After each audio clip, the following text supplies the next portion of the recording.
Okay, welcome everyone to this virtual event hosted by the Frank-Ratchye Studio for Creative Inquiry at Carnegie Mellon University. We appreciate you taking the time to listen and learn together and to affirm our resolve to utterly transform our worlds here in academia and beyond. My name is Alexa Woloshyn. I'm the Cooper Siegel Assistant Professor of Musicology in the Carnegie Mellon School of Music. Today's gathering will begin with a discussion between our special guest, Dylan Robinson, xwélmexw Skwah artist and writer, two faculty members, including myself, and one graduate student, who bring their disciplinary perspectives to the conversation. After the formal discussion, we will open it up to questions from attendees. So just a few housekeeping items. Everyone is muted. And there will be an opportunity later to ask questions verbally. And so at that point, you would raise your hand and we'll unmute you. There should be live captioning. You can put the live transcript button at the bottom of your screen. As we go, feel free to post comments or questions in the chat as you listen to the formal discussion. If you put a question there, I'll keep track and make sure that gets asked later. The event is being recorded, so if you wish to maintain anonymity, you can turn your camera off, you can rename yourself, possibly to just initials, and then you can just post your questions in the chat and I'll make sure that they get asked. So in the original plans for this conversation with Dylan, we were going to have Sartje, Anne Lambright, and Rich Purcell. Unfortunately, Anne and Rich are unable to participate today. However, I see this conversation with Dylan as one of many that we at CMU need to have within and across our department, schools, and colleges. So, I look forward to kind of what will come up today, but also look forward to connecting with Rich and Anne in the future to keep the work going. I'm gonna not read formal bios. Hungry listening calls us. This is a conversation, and it's really about kind of relationalities. And hungry listening also calls us to be more aware of our own positionalities. So each of you, the three of you, can introduce yourselves with whichever positionalities you wish to share today. Let's start. Let's start with Sartje. Hello, everyone. My name is Sartje Pickett, and I am beaming in from Pittsburgh, the ancestral lands of the Adena, Hopewell, Monongahela, and the Osage, the Shawnee, Mingo, and later the Haudenosaunee. So I would like to acknowledge that we are on ancestral lands, and that my background as a part of a long settler history, and also acknowledging in my deep past my association with the Abenaki peoples and my disconnection with those peoples as the result of assimilation. So that's kind of where I'm coming from, and I'm really excited to have this discussion with Dylan. I teach in the School of Drama. I teach sound design and music composition for storytelling. And so I'm really interested in the intersectionality of music and sound, listening. And I relate to hungry listening. I have been a hungry listener, and I acknowledge that. And I'm really interested in the conversation with Dylan today. And Brittany. Hi, everyone. My name is Britney Yauger. I am finishing up my master's over in the School of Music, studying vocal performance. And my mother is an immigrant from Thailand and spent much of her childhood having her connection to culture and language erased as part of assimilating into her life in the US. And I am very much in the process of reclaiming my connection to my ancestors through the music that I study and through learning the language of my ancestors. And that very much plays into my work in the music department, hopefully disrupting some of the structures, the Western Eurocentric canon that I've been kind of made to study for the past 6 years of my education. And I've been very grateful for Dylan's work, Dylan's writing, and how it's equipped me to do some of that deconstruction. And Dylan. Hello, everyone. xwélmexw. xwélmexw. T'iltal squich, t'litzel quad Skwah. Kestash Alex.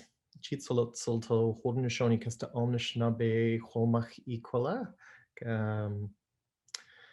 Equus Hakuletset to Siwist Sialaquash.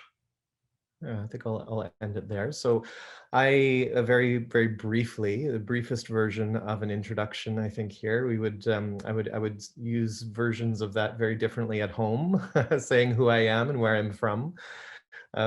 So what I did say is my name, and that my family on my mother's side is from the area we call Skwah, which is on the west coast of Canada, just outside of Vancouver, about an hour and a half drive outside of Vancouver. And what else did I say? I thank the Haudenosaunee and Anishinaabe people whose lands that I have been living on and working on for the past 6 years now in the place known as Kingston. Kingston was designed as the first colonial capital of Canada and briefly was for about a month before the government determined that it was not strategic enough and moved it further north to Ottawa. But this means that there's a lot of colonial, the city was built to be a capital and a center of power and to demonstrate that through its architecture. So I've been quite interested in thinking about what that means for me to live in relation to this colonial architecture and history of power, and also as a Holmach, as a Stalo person who is not from here and is learning how to be a good guest on Haudenosaunee and Anishinaabe lands, and to contribute to the work that Haudenosaunee and Anishinaabe folks are doing here. And so it's been lovely to be here. But I also often feel a little displaced in this big, this place, these lands, the Lake Ontario, as it's called, in a settler colonial, an English name. But Stalo folks are river people. The name that we identify all of our 27 different nations and communities, we identify together as Stalo. But that word actually means river. So, and that's because all of our communities are located up and down to Stalo, which eventually was named after the first colonial explorer, Simon Fraser. But of course we know it otherwise, and everything we do is oriented toward the river. So it feels a bit strange sometimes for me to be located here on this lake that feels like an ocean, and longing for the feeling of the river. So yeah, that's a little bit about who I am. I'm very grateful. Thank you so much, Alexa and other folks, for organizing this time together to share some ideas and to talk. And I really want to emphasize that I would love for this to be a conversation and discussion, often coming into gatherings like this. They're lovely invitations and I really enjoy these spaces. But I was in a talk recently where someone said to me, how do we, and she was talking about settlers, or non-Indigenous folks in the room, in the Zoom room at that time. She said, how do we get over our fear and of saying something, of looking stupid and not contributing something to the conversation? Can you help us figure that out? I laughed and I felt a little bit sad at the same time, because that centering of fear is not something that I can undo, right? I mean, it takes risk. It takes, What I also said in my introduction, and it was in one of the pieces that we'll be discussing, which is xwélmexw, means greetings, my respected friends, but it also means greeting respected leaders. And that's because it's important for us to offer this way of centering why we are gathered here today as leaders who contribute to and work at this ongoing challenge of decolonizing curriculum and the work that we do in other circles, anti-racist work. And that work requires that we are present in this space and offering and risking and not letting fear and paralysis take up space. So I would ask for that today in this conversation, and please share your thoughts and your questions. So I'll leave it there for now. Thank you so much, Dylan. I'm sure that reassurance is they're really grateful. Everyone here is really grateful for that. I had also, reassured Sartje and Britney that, this is more of a conversation where we're working out as opposed to kind of presenting, super formalized and like complete ideas about this. I mean, we're working out how to do this work.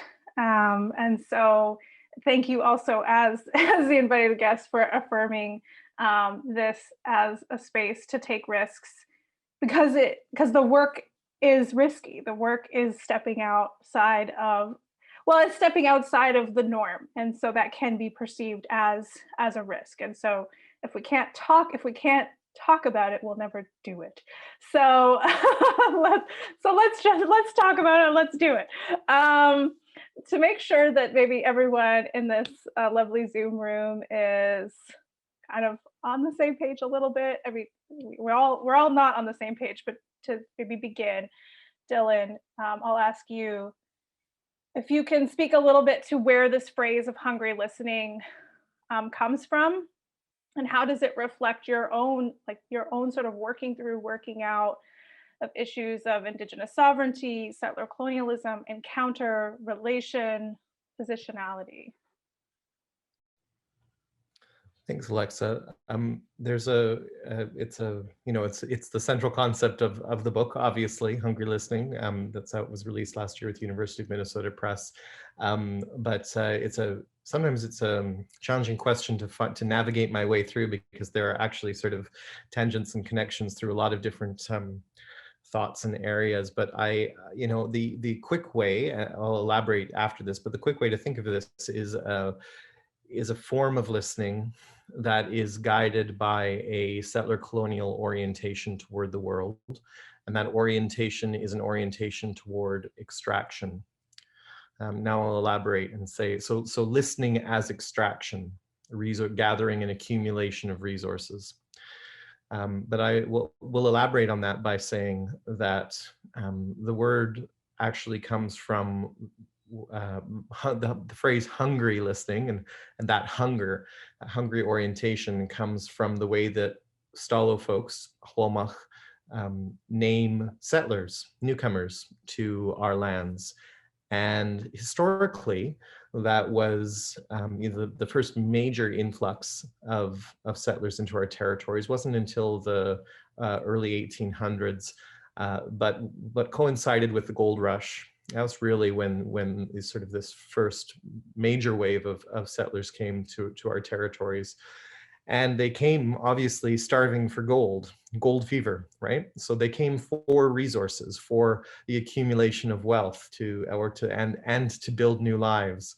But the increase in population, there's documentation of this that I treat in the book. I mean, over a period of a few months, 30,000 folks who were not Stalo moved into our territories, where previously there were only a few hundred. And not all those folks stayed. Some moved further north, some moved further inland, some returned home or died even. I mean, because the folks also made it here very malnourished. And so they weren't literally just starving for gold, they were also just physically starving. so we showed them, places to fish and get food and such. And, in many ways we welcomed them, as strange as it might seem. But also this change was so significant. I mean, there are stories of folks waking up and seeing sort of, tents and prospectors all along the river. And given the fact that everything that we do is oriented toward the river, our main sustenance, akwi, which is salmon, different kinds of salmon, everything, we are river people. This was a pretty significant change. The way that we felt this change, the starvation, was drastic. So we ended up calling settlers xwélmexw, which means starving person. And I was really interested in thinking through this, not just as an identity category, not like you would say, oh, that person's Canadian, that person's American, but to think about what it means, what that term, xwélmexw, starving person, means as an orientation, as a sensory orientation toward the world, right? So how do we not think about this as a static entity, a static identity, but instead a perceptual state, hunger, starvation, and think about that as an ongoing state, not just historical in terms of gold fever, but how we listen specifically. And we could also think about other senses here, how we orient ourselves toward the world, how we perceive things generally through a state of starvation that is about accumulating and filling up. And also, this is it's a liminal state, in the sense that when one is starved, you cannot actually be aware. It's hard to be reflexive about what of meeting that need, right? You just fill up. You need to fill, to nourish yourself, right?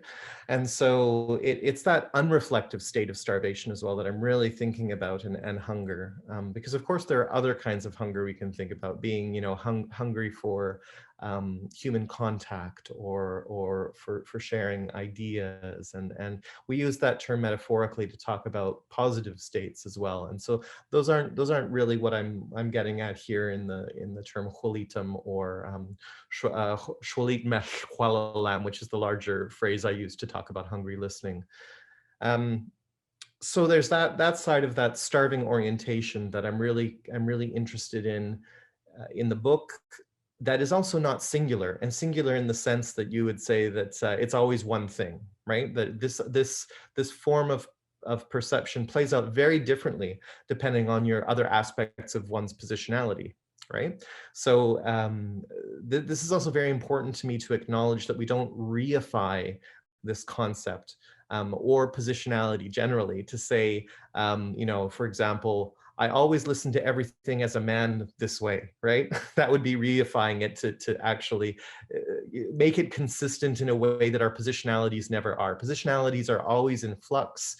They're always, coming, recombining and combining through different intersections of who we are, as myself as a cisgendered xwélmexw as well. I'm of mixed settler descent on my father's side of the family. And so this is also something, hungry listening, that I have learned, right? We're not thinking about these pure identity categories as myself being a Stalo person is only ever listening in Stalo ways, right? We're not idealizing it like this.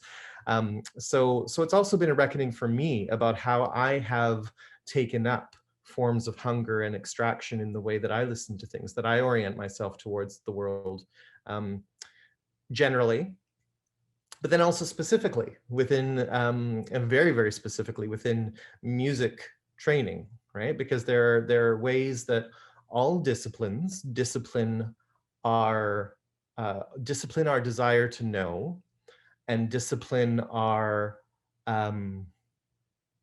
or offer tools. I won't always put it in the negative here. Offer tools for us about how we come to know.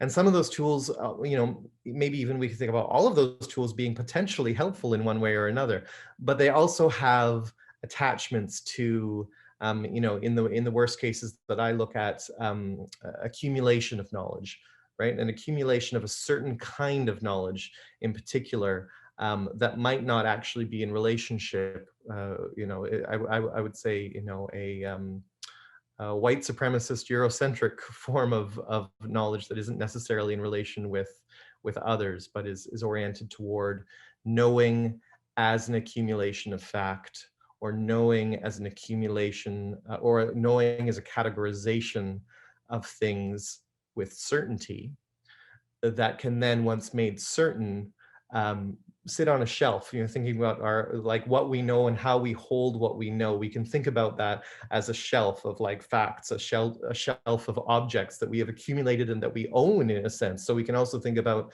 knowing as possession, right? Knowing as the accumulation of property even. So all of this comes together around different positionalities and different epistemologies of how we know and how we sense things in the world.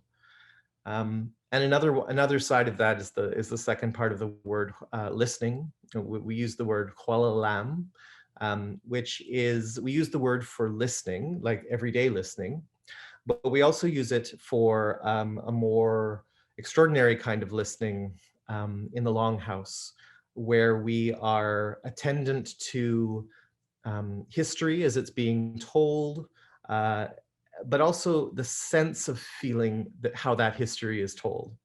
So xwélmexw, as a xwélmexw specific, as a Stalo specific kind of listening, is always oriented not just to remembering what is shared with us in the telling of our history or the stories, family stories, not just that kind of factual knowledge. That is never what we're actually, we draw the sort of limits and intentions of listening at.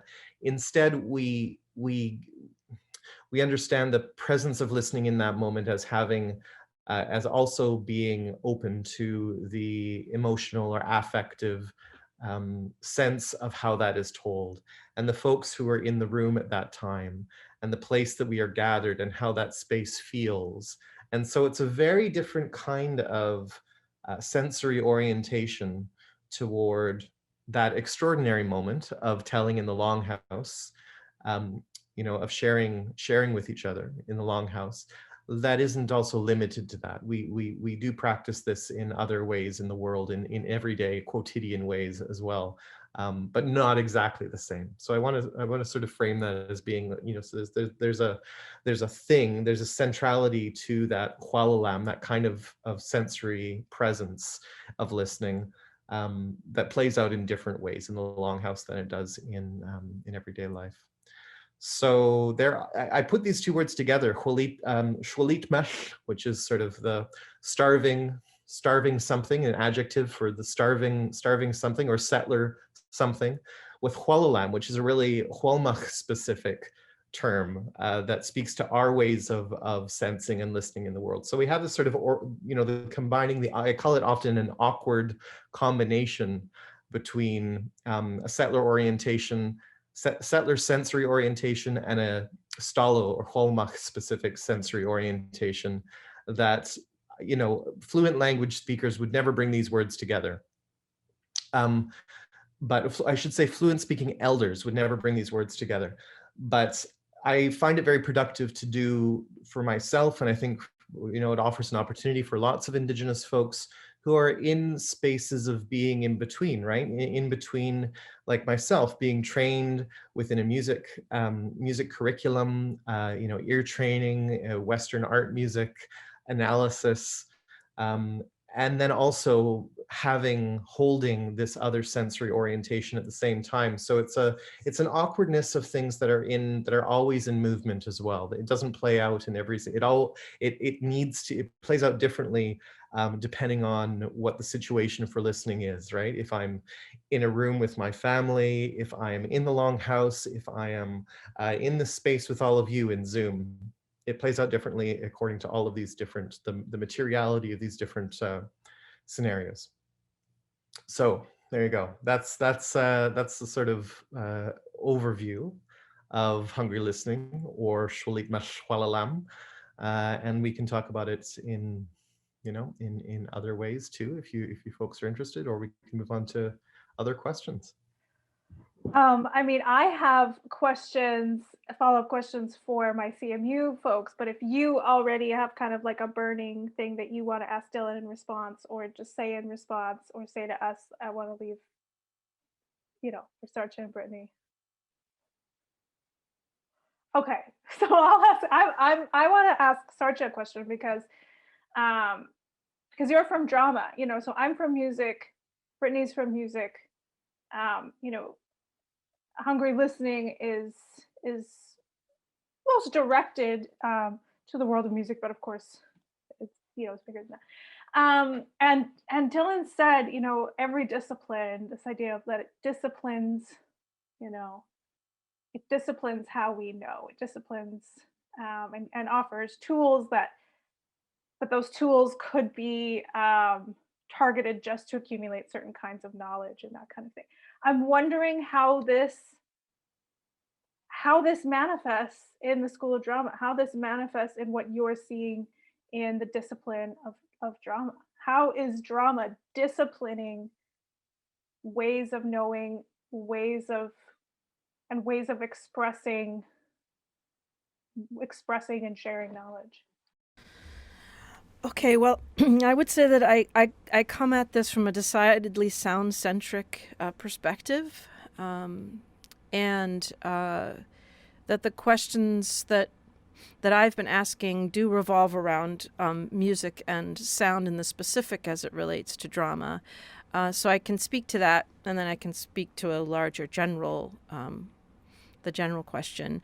So I guess I'm specifically interested. There's so much to unpack here, but how do we as educators disrupt the way of imparting knowledge about music making in a way that allows for different paradigms of expression that fall outside of a Eurocentric approach? And one of the things that I've been looking at in one of my classes is how we look at rhythm, how we understand rhythm, and how we can better understand rhythm as cycles circularly. And we look at something called a rhythm necklace, which allows us to look at rhythm as a cycle and ideas of rhythm as it relates to other parts of that circle. So because to me, that takes it away from a sort of linear approach as along a staff. So I was very interested in this notion that Dylan talks about pinning almost the staff as a rack. And to me, the idea of actually using a circular methodology of storytelling and rhythm is a more music making approach, and that's one thing that I've been looking at. And I think that as we move forward and start to decolonize our syllabi and start to deconstruct these things, I think we'll find more ways of expressing these ideas that are outside of the Western art music approach to putting things on a 5-line staff along a linear timeline. So that's sort of one of the things that I've been looking at. And the other, as it relates to sound studies, how much of the research has revolved around soundscape studies, which have been for lack of a better way to put it, the object of study has not been considered as part of this the sound making. That the object is collected, as this hungry listening is collected, taken out of the context of the culture in which it comes, and then is listened to in a completely different space, as somewhat sterilized space of the classroom. And so I'm interested in how we put those things back to where they came from, and how we understand, how we give our students the ability to listen to those spaces without having a sort of collector mentality. So those are kind of the things that I'm thinking about as it relates to my craft in sound design and music composition. And then largely in drama, we are asking ourselves, who tells stories? how do they tell stories? What space do they tell stories in? And it needs to come from the storytellers themselves, their definition of space. And even if there is a hard line between audience and storyteller, that is not necessarily applicable to all storytelling mechanisms and all peoples who tell stories. So the actual space itself, we are housed in a building in Purnell Center of the Arts, but perhaps not, that isn't the best way that we can tell stories, and not every storyteller wants to tell in the same type of space. So that's the question that Dylan's work is making me ask in my mind. So those are kind of some of the things. Maybe I'll respond to that, Sartje. Thank you so much for framing that in terms of your own engagements. I think a lot about the ways in which our listening environments, the concert hall, the black box theater, sometimes the white cube of the gallery, they all orient our listening as well, right?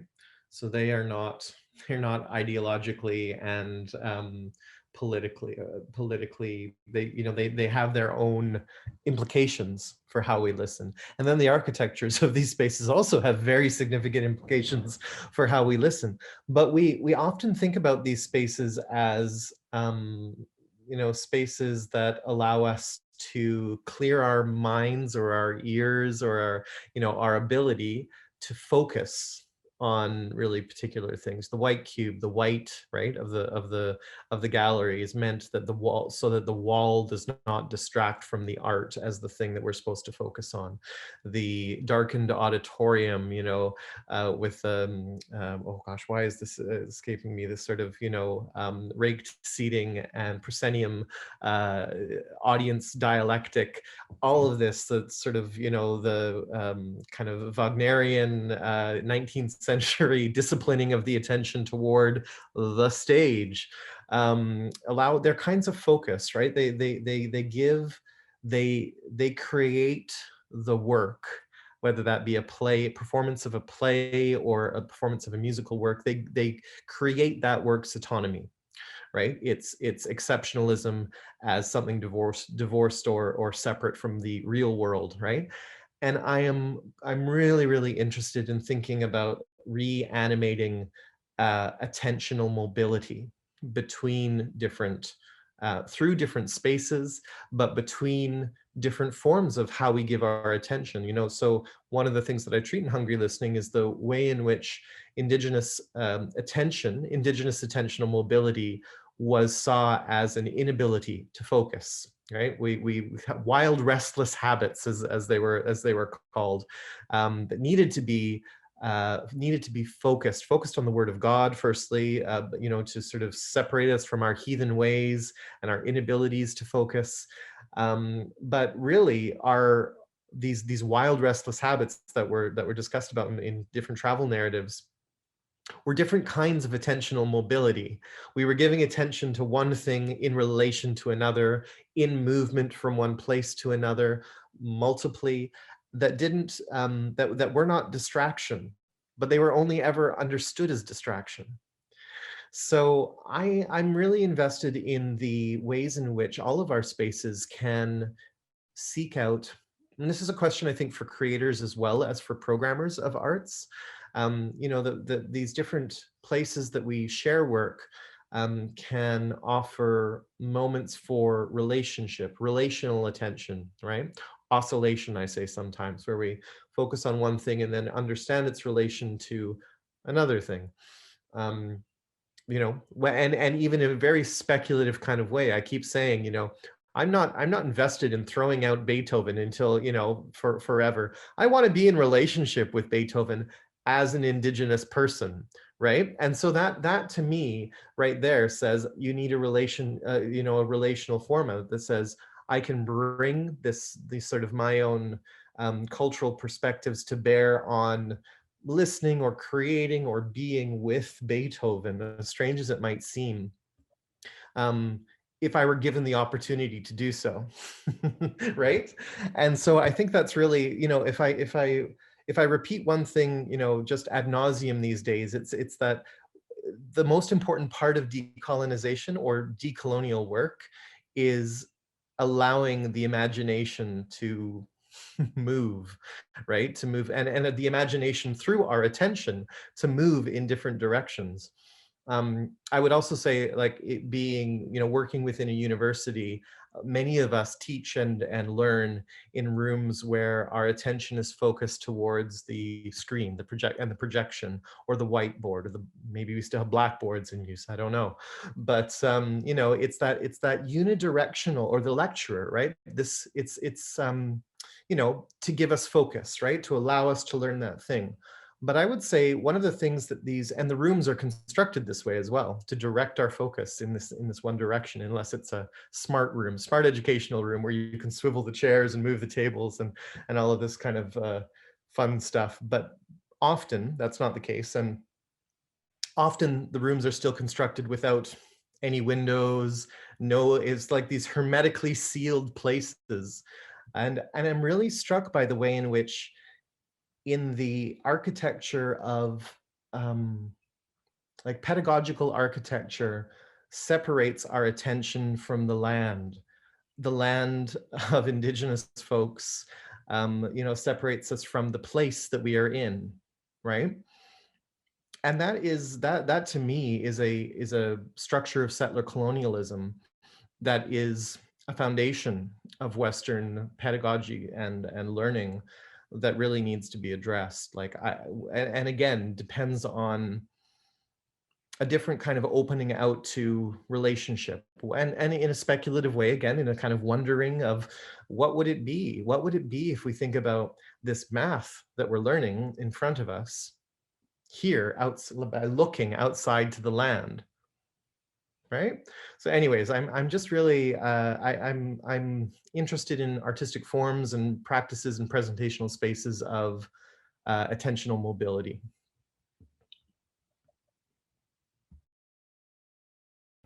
I love that in your work, and when you talk about that, because it also there's, I think we can all relate to that, whether we have Indigenous roots, in our childlike wonder to our surroundings. And I feel like slowly over time, that ability is lost. And one thing that I think the pandemic has illustrated is that the attention to this one thing is not allowing us to be into the larger space. And earlier in the year, I held class outside for my organized sound class, and it was such a different experience, being in that space, being surrounded by the sound itself, rather than being in that the hermetically sealed space. And one of the things that the pandemic has also caused in this hybrid situation is that we're looking at the screen that we're presenting to in the class, which is also a Zoom thing, which is a screen thing. And the class used to be a table in the round, which is a very, very, very different experience as we exchange ideas. So I value that wondering, and it's like you have agency to wonder, which is terrific. And I would also, just to add to that, that's not to say that we just start directing our attention everywhere. That that attention also requires practice, so that it just doesn't necessarily need singular focus. So we can also practice different forms of attention. We should be practicing different forms of attention.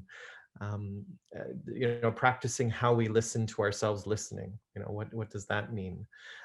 Practicing moving between the thing we are learning and the land. So this does require practice and rehearsal as well. And I'm not making this argument just to say that we all become more free in what we give attention to, and part of it is that. But there is a craft to this work as well. Brittany, I know your brain is always turning, so I know you have things to say, and I just really appreciate your perspective as someone who's been a student here at CMU for 2 years, but also you were a student before. What is connecting with you about these things, about like pedagogical architecture, the discipline disciplining you, tools that you've been offered that have given you flexibility, and others that have just tried to keep you very focused and inflexible. Just what are your thoughts? Yeah. Dylan, you reminded me as you were speaking that another way that we've really colonized learning is in systems of knowledge transfer. And I think that in the past year, with kind of the centering of the Black Lives Matter movement, a lot of schools, I've seen a lot of programs kind of scramble to make sure they're appearing anti-racist. And that has resulted in a lot of programming of BIPOC composers, and that is wonderful, and I'm so happy to be performing those works. But there is a kind of hungry aspect to that. If you bring in the works themselves, but you don't validate, you don't include the systems of knowledge transfer and such as oral tradition. Oral tradition is such a big part of Thai music. It's historically been a big part of the transfer of spirituals as well. And we are so focused on the supremacy of the written tradition that we often, we are a bit ignorant about how valid and important oral tradition is as we're learning and as we're teaching, even in a very Eurocentric, classical music program. So without oral tradition and without a commitment to oral tradition, we're going to lose the integrity of some of these works that we're so hungrily inviting into our programs to appear anti-racist. So I think systems of knowledge transfer is something that we really need to focus on and kind of pay more attention to going forward.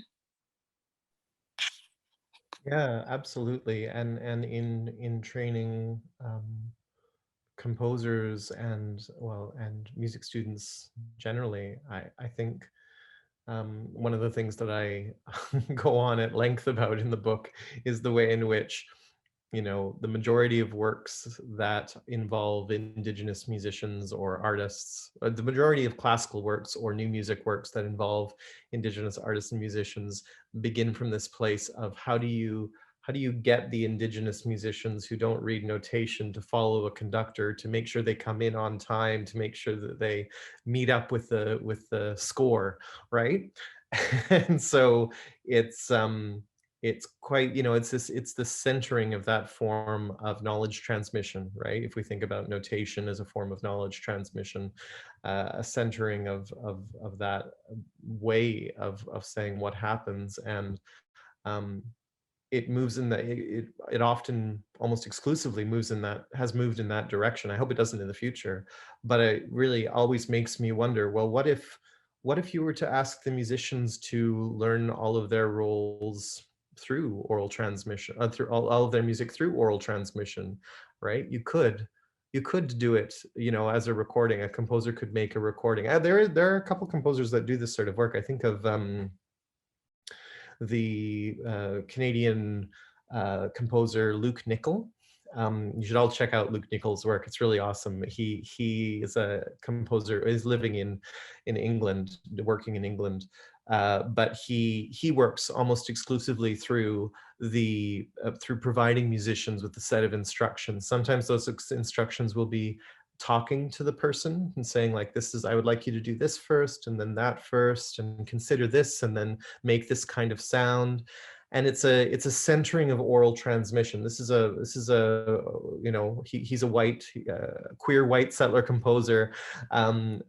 So it's not a cultural form of oral transmission in this way, but it really does get us to rethink that privileging of notation in new music, at least. And so I love what you're saying here in terms of really just considering, what we're doing when we center this form so much in our work. And I think it would be another way too of expanding the imagination towards, what you imagine rather than reproducing. Western notation is quite often about reproducing authorial intent or instructions that are so incredibly precise, right? I mean, there is variation obviously within that, as all music students and performers know, but the range of variation there is still pretty limited often, in comparison to I think the range of oral transmission often. Maybe that's too I don't know, maybe I'm making too much of a generalization there, but I'm just thinking about this as well.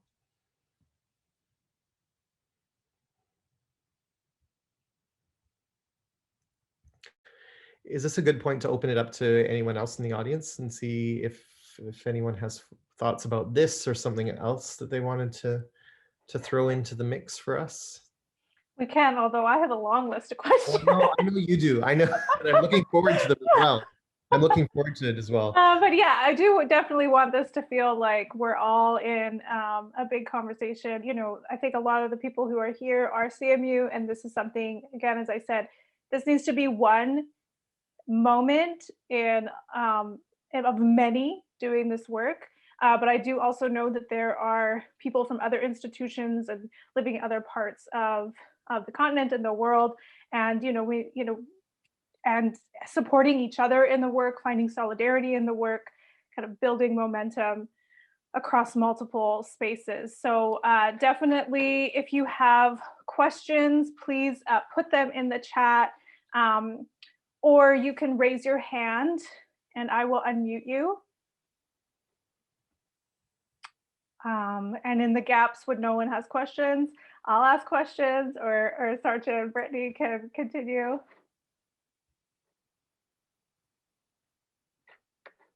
Sounds good. Why don't we continue and people can keep percolating, have things percolating. Yeah, so I'll be keeping an eye on the chat, people, so don't worry. Dylan, I was, because I've been watching Britney and other students, who are doing work and eager to implement change in their own practice, change that might be able to filter out to their studio or to whole, sections of the School of Music. Do you have any advice about how they might possibly navigate the resistance that they might face from studio instructors, from classroom instructors? Oh, that feels like a very heavy question. How to navigate those refusals. I mean, it's hard, right? And when you're, I guess maybe it feels heavy because I'm remembering my own experiences, and the only way for me to continue to keep thinking about music in my undergraduate degree was to leave a composition program, because of the ways in which it wasn't allowing me. It was, and they were, it was the sort of the racism of exoticism, right? The sort of when you have all of your composer mentors who are lovely people and really great composers, when you have them talking about exoticism and sourcing and using music of all cultures, and this is what you should be doing, it feels like there's no ground upon which to stand if you are a racialized composer whose music may also be being taken and used and appropriated in this way. So yeah, I found that pretty an impossible place to be in. Even though I like some of those folks, I continue to know, and that work wasn't being done with any ill intent, obviously, either. But I would say, it's really useful to gather together, like racialized scholars, BIPOC scholars, students, and talk about this together to sort of mobilize your energies to present some calls for change and some you know, to the music school that you're in. I think that's been really important work. I think about the work that was done at University of Toronto recently. Alexa, you probably were as an alum part of that. You know, lots and lots of music, former music students, alumni, but also current music students in the University of Toronto music school did that mobilization and said, this, you know, you're redoing your research, your strategic research plan right now, and we don't see a lot of change happening. This change needs to happen. And hundreds of folks, alumni and students, really lent their voices to that work, and it's being taken quite seriously now. Um, uh, yeah, so that's one thing you can do. I mean, it's a very precarious place to be in. I mean, maybe what I'll do right now is switch that question around a little bit, Alexa, and speak to music faculty for a second and say, you know, your students, as I'm sure you're all aware, for music faculty that are here in the Zoom room right now, are in a really precarious position of not only just sort of rising to the challenge of learning their craft as a musician or composer or whatever they are, but also dealing with a system that marginalizes quite often, you know, their cultural perspectives.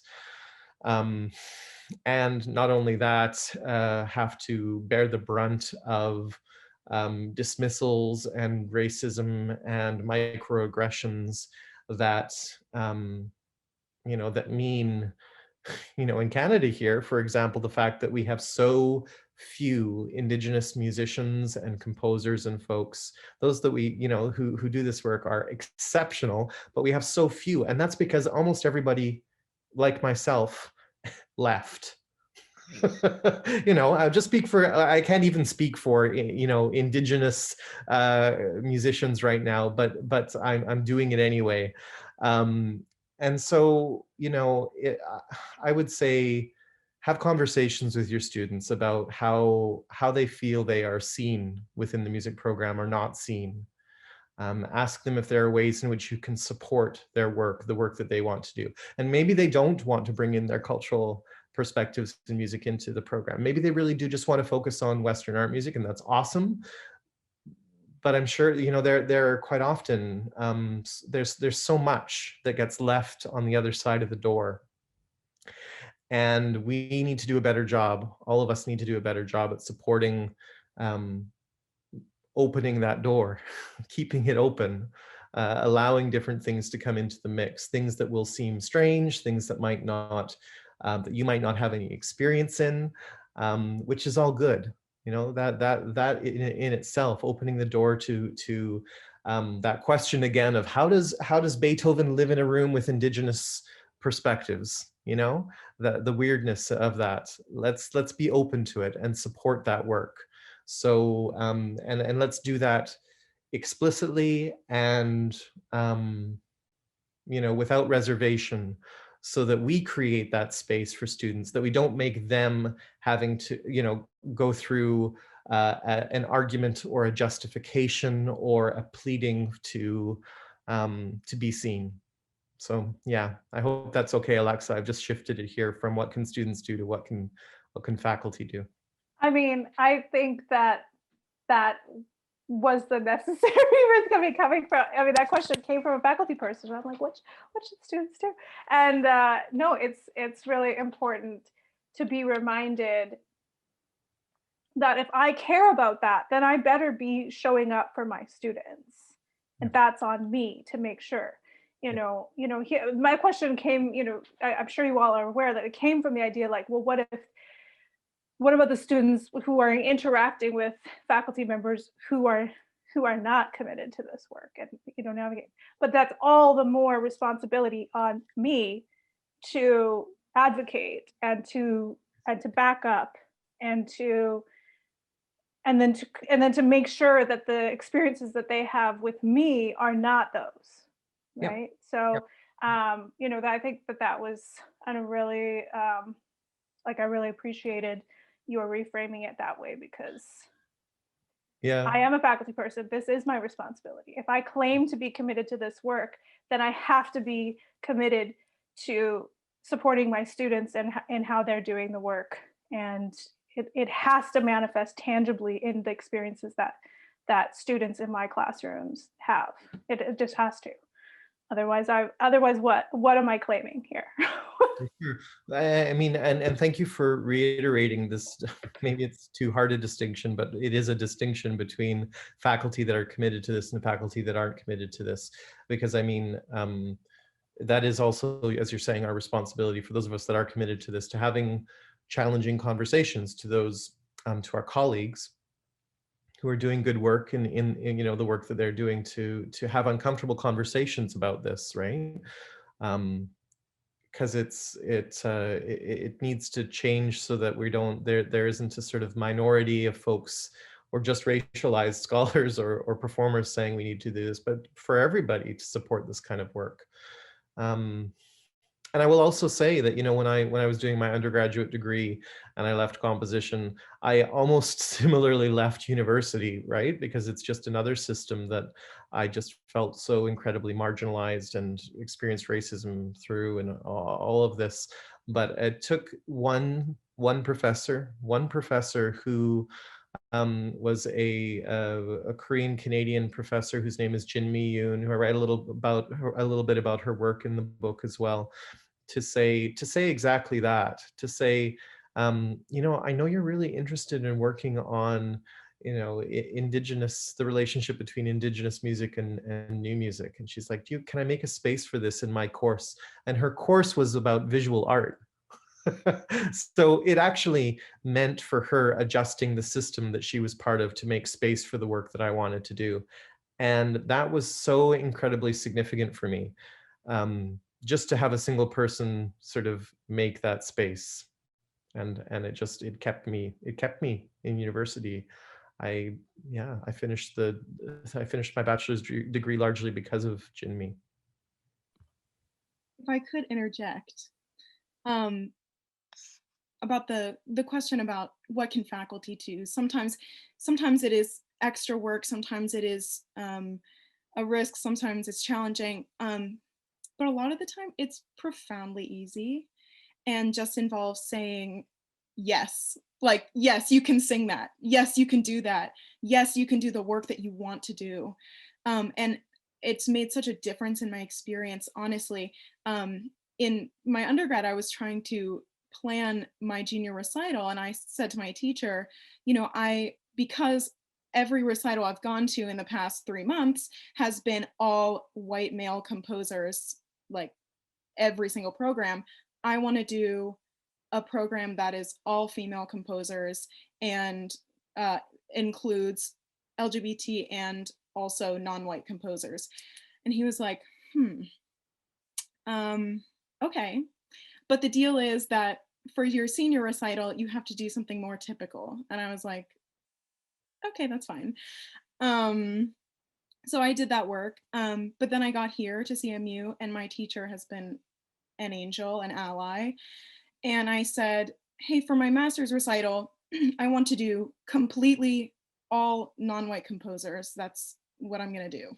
And she was like, yes, absolutely. And then proceeded to connect me to different composer friends that she knew and empower me to just make the program that I wanted to make. It was really just about saying yes. And that's pretty easy. And I would also add, you know, as faculty, you can say yes without knowing how to do it yet, right? You can say yes and figure it out with the help of other folks, maybe. You don't have to know how to do all of it yourself. You just have to, like Britney is saying, say yes and then go from there. You know, because we can figure it out. The system that we work within feels intractable, but it's not. Yeah, no, I was just thinking, because at the beginning you talked about like fear, how fear can hold us back. I think sometimes we are held back from saying yes out of fear because we think we don't know, or we think, and so yeah, we have to remind ourselves you don't have to know how to support the yes when you say the yes. Say the yes and figure it out, because there's a whole community of people, like for us across the campus, but then also, you know, around across the continent, around the world, people who have been doing this work who can help solve. Like in your case, Brittany, it was amazing that your studio teacher knew these composers. But if your studio teacher doesn't know the composers, I'm sure she can reach out to someone who knows. You know, like you just ask and ask and ask, and then you find it out. Yeah, we have a question from Pilar. I think I need to unmute you. Hi. Yeah. So this has been really interesting and really like captivating, and something that I was thinking about in terms of like with professors and stuff that I feel like I've faced is an assumption. Like sometimes I feel like teachers will assume like, oh, you're a student of color or you're like this, so you probably want to do something like this, without actually like understanding your background or your heritage, like just because like you have a certain look or something that like you fit into a category that maybe you don't always fit into.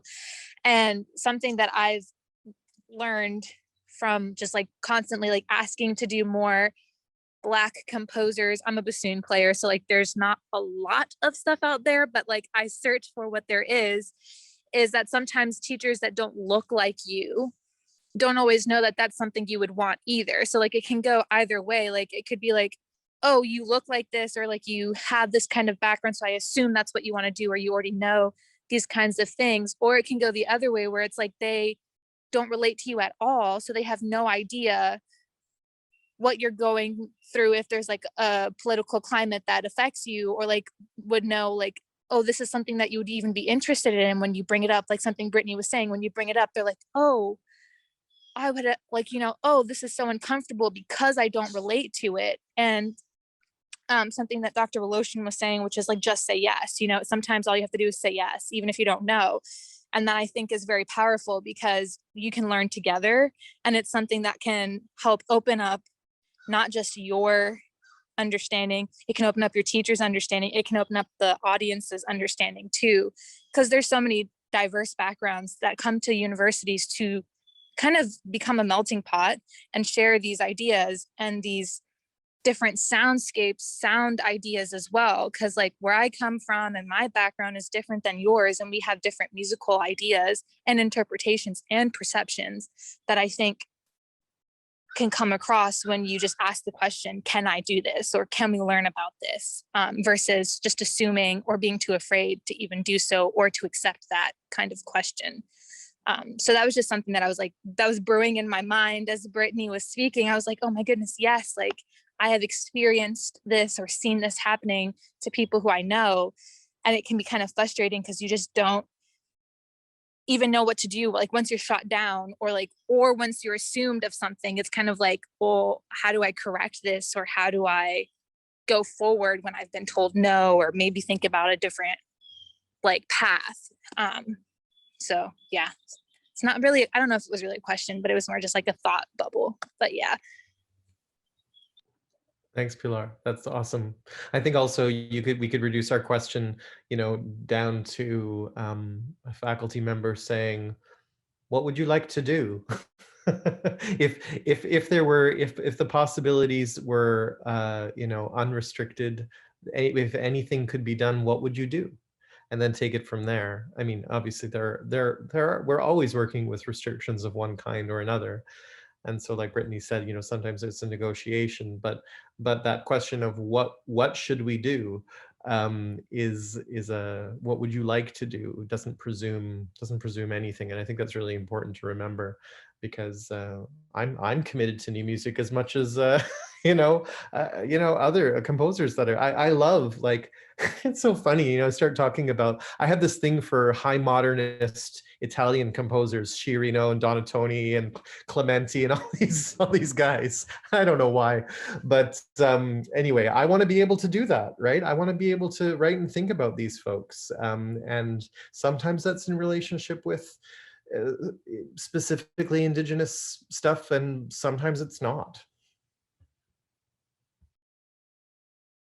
Yeah, that kind of goes back to the oscillation you were talking about, Dylan, too, which is that at any moment it could change, could be different, and respecting that that change and change of point of view. I've learned this very recently about choice. you know, you can have selection of possibilities and choice within that, and the alternate of, and maybe something else that you might suggest. So as an educator, to like open up that space for either choice or selection of things, or the ability for the students to actually suggest ideas in that space, is just, I mean, it's a really great way to open up your classroom, I think. Yeah, I'm thinking about how Dylan, in a couple spots, like you talk about, you know, the core curriculum as this kind of land or ground to give back, as an actual tangible decolonization. You know, so yes, you know, physical geographic land, but also there's other sort of terrains or grounds to give back, and thinking about how the opposite of that is this urge to keep on possessing the curriculum, right? To keep on, I'm thinking about my own urges to keep on possessing what my class is, what's in the syllabus, what the assignment instructions are and goals are, right? And how much get like to resist the possessiveness and to kind of let go and give back.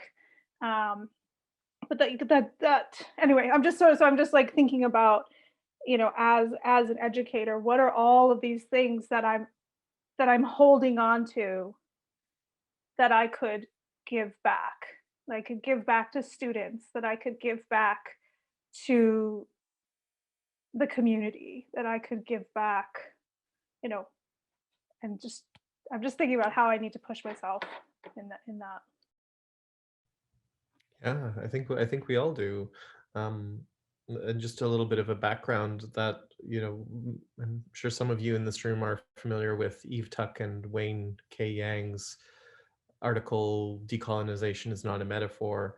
And in that they say, you know, we're not just talking about how to raise our consciousnesses about like other things, you know, non-Western forms existing. We're not just sort of opening up our perspectives to things that we were not aware of.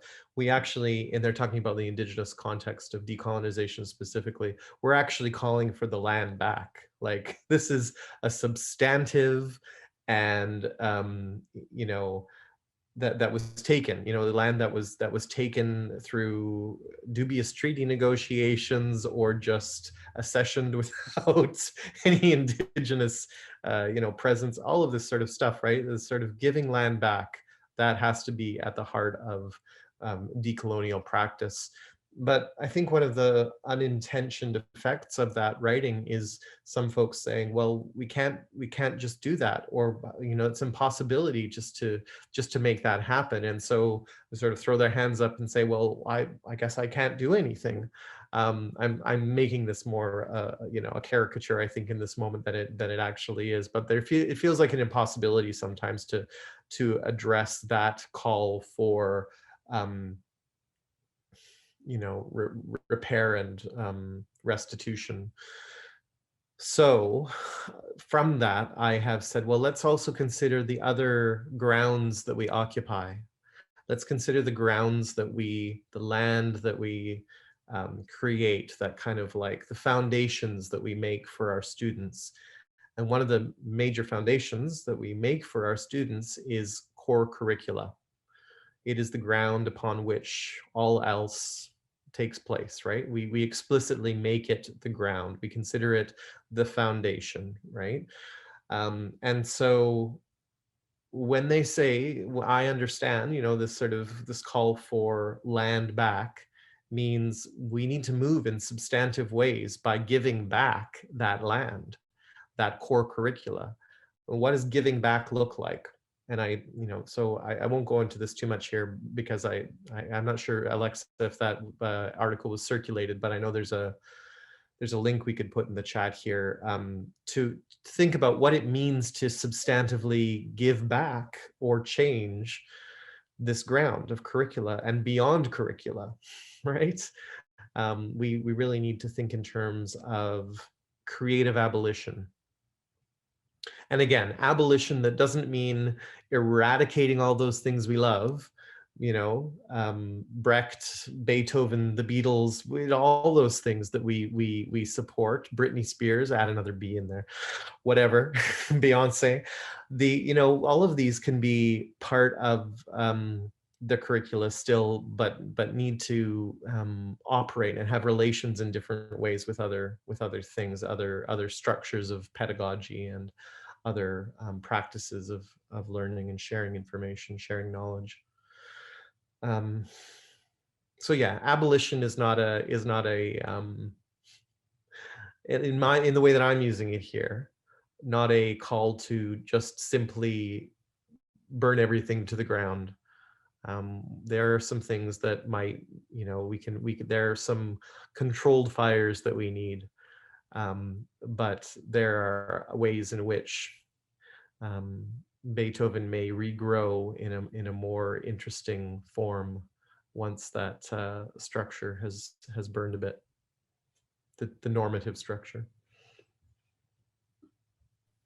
That one was in the article, the Rethinking the Practice and Performance of Indigenous Land Acknowledgement.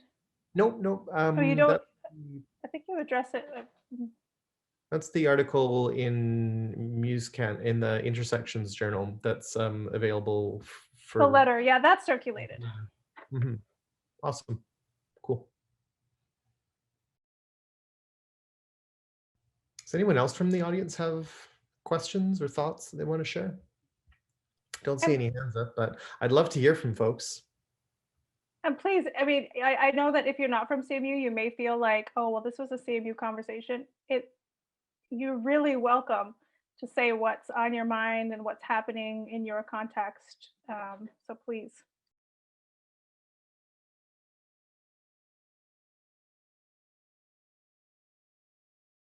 Go ahead, Deanna. Hi, Deanna. Hi, thank you so much for this forum. This is amazing. And I'm going to try to, I can't lower my hand and talk at the same time, so I will do that later. I just actually wanted to take up the letter, Dylan, that you published. So I'm at Wilfrid Laurier University in Southwestern Ontario. And I thank you for writing it, because it has created a galvanizing document for those of us that have been like having these conversations but haven't been feeling like we've been making much progress, to feel like we're able to move forward.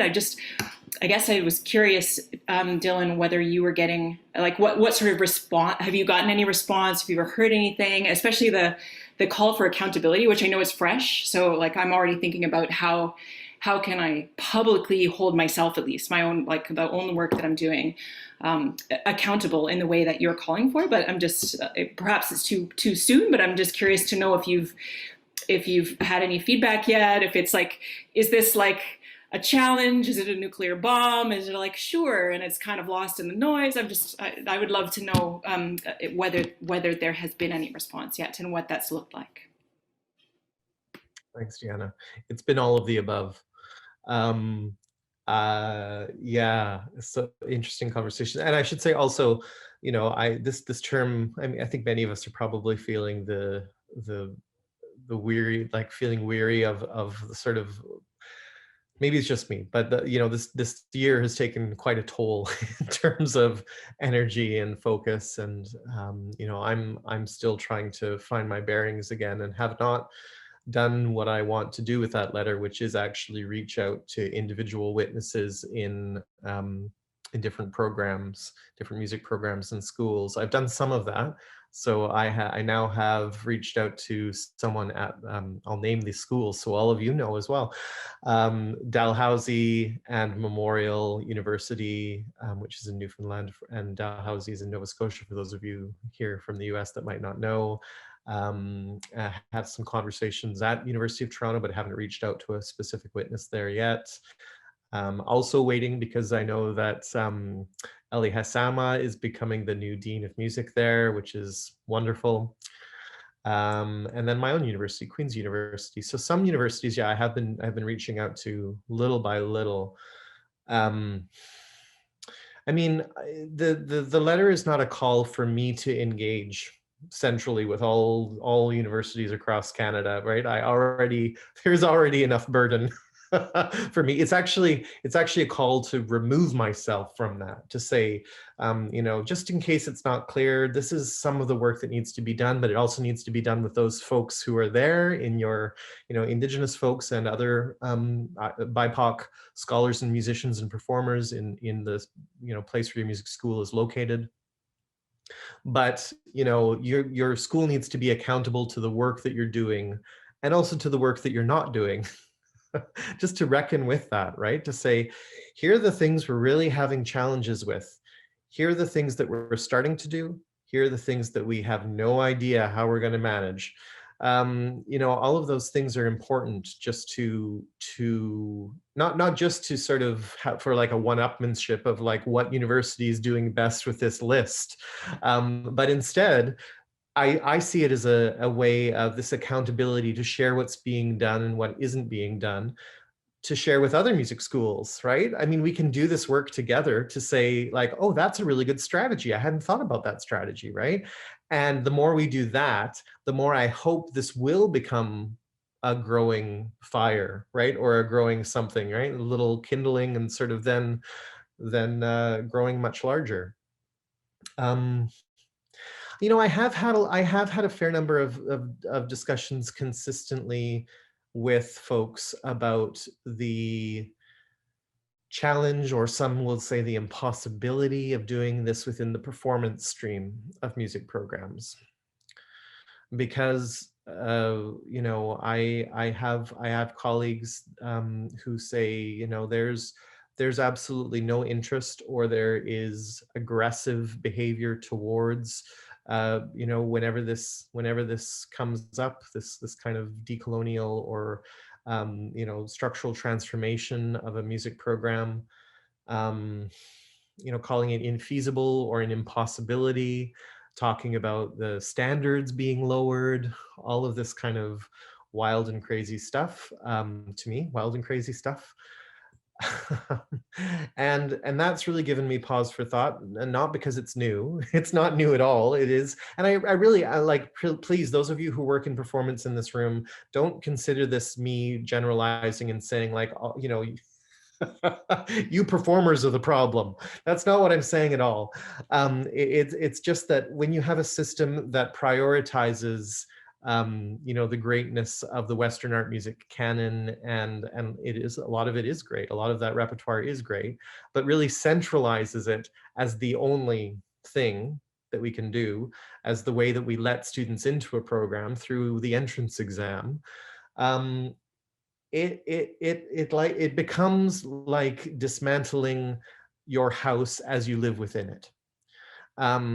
And you know, that is really, it's a challenging thing to do, right? Because you've built that house and you love that house and it has memories, and then you don't have the shelter that you thought you had at a certain point, maybe, until you get another roof over your head.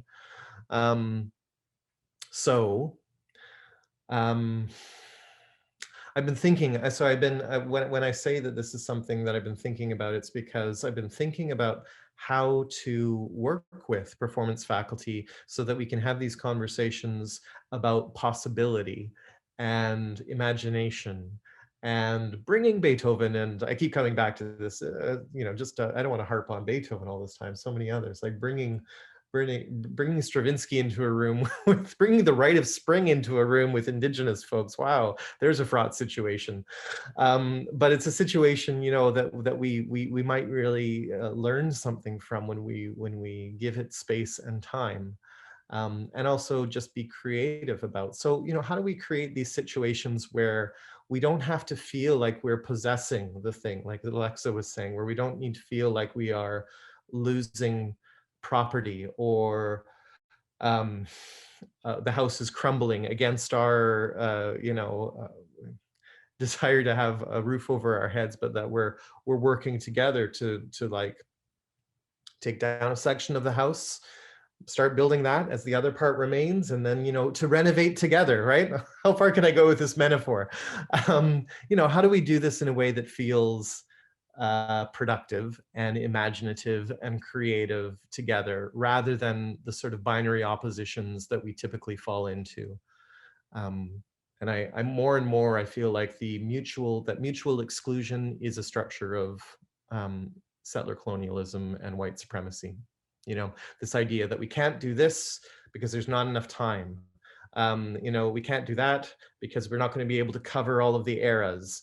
You know, these sort of ways that we consider time and mutual exclusion really just stop. It's like full stop. Work and change can't happen. So yeah, how do we create a space where we can come together to be creative about change? That's what I'm interested in. Thank you, Deanna. I'm so Deanna, I'm going to it's so reach out nice to see you. I haven't been in touch with anyone at Wilfrid Laurier yet, so thanks for the thanks for your self-nomination, maybe. We have a question from Kirsten. Oh.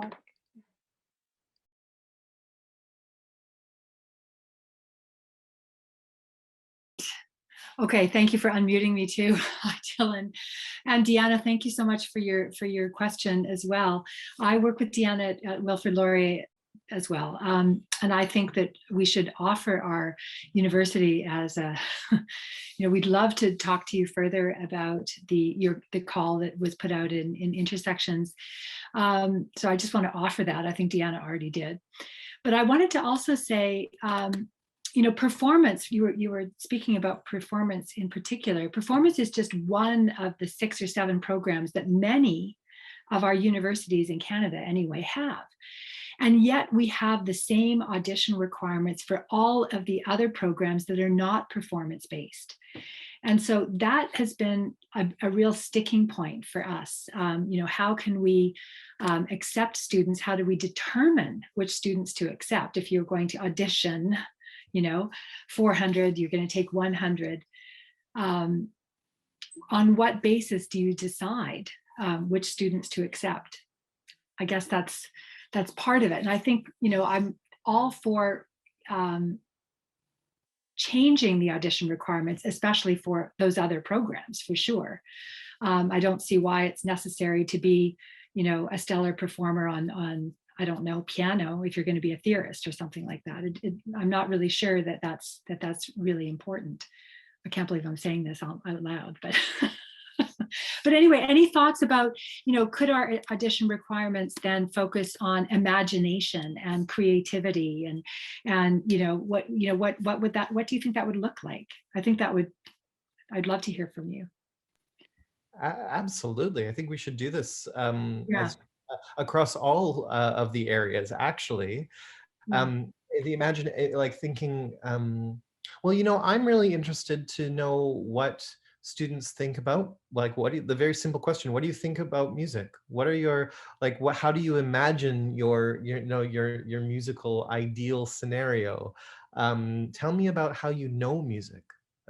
Tell me the ways in which you understand your relationship to the music that you play of all kinds, right? And I think there are ways that we can assess creativity. It is challenging, right, to do that work because it's less empirically measurable, right? Or in terms of, the frame of, did you perform that technically well, that piece, that entrance examination piece. But I think we can still, we assess this when we're on hiring committees in different ways. We assess this when we are reading through articles, reviewing articles and works, even though we might not call it that, but we're looking for innovation, right? We're looking for innovation, and students innovate all the time in what they're doing. Creatively all the time. They might not have been asked to, right, to articulate that, but they're doing it. Good point. But I also wanted to say,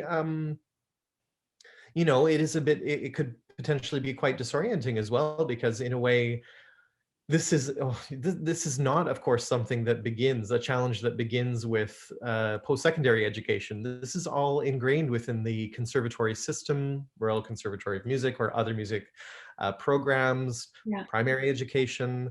It is, so there is a challenge there as well, right? In making sure that we or just questioning how that is embedded further down the line, right, of music training. That's yeah. But I also think conversations, right? Maybe it's more, maybe it makes more work for a music faculty or school to assess this.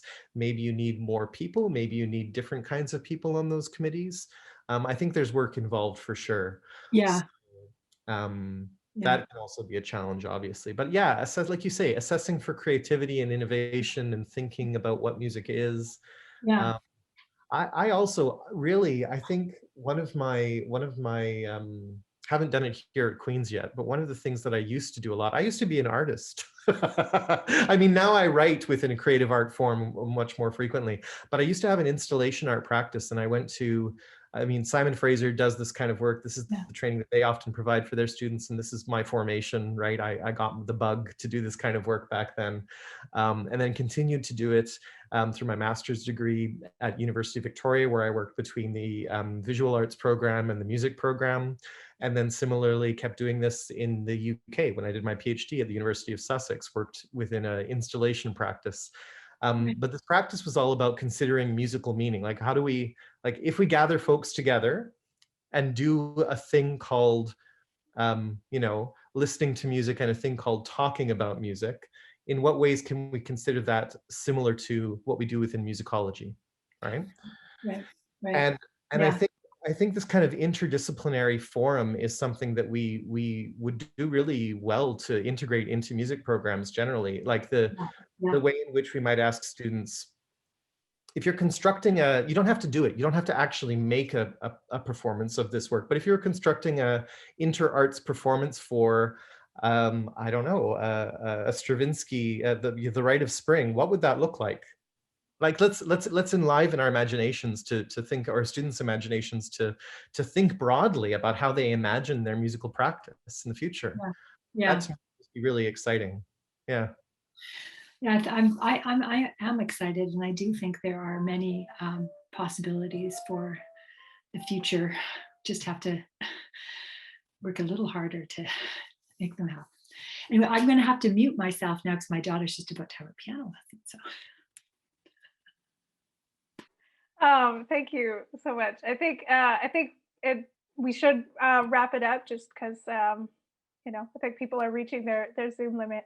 I do want to thank everyone who joined us over Zoom. You know, thank you for your commitment of time to think through this work, and you know, especially everyone from CMU. You know, I do see this again as one of many conversations. Let's figure out what we need to do, how to do it, talk about how it's going, you know, hold each other accountable, be, you know, always sort of be in process about this. So thank you, Sartje and Britney, so much for your time and your perspectives, and of course, the most deep, appreciation for Dylan for taking the time to share your insights, and we really appreciate it. Thank you. Yeah, Sartje, Britney, anything you want to say in closing? It was great to meet you, Dylan, and thank you so much for you know, sharing your insights with us. It was terrific. Yeah, your words have been so influential in my own thinking and my own life. So this was a really special day. So thank you. Well, thank you for the invitation and for creating the space to speak together, to have some conversation. It was enjoyable. So thank you for that. And thank you, everyone. I know Dylan mentioned, like, we're all weary. I know we all feel that, but I also hope that this conversation has, you know, bolstered our determination and made us feel like we have some real possibilities of how to move forward. So have a wonderful day wherever you are. Take care of yourselves and your loved ones. Bye.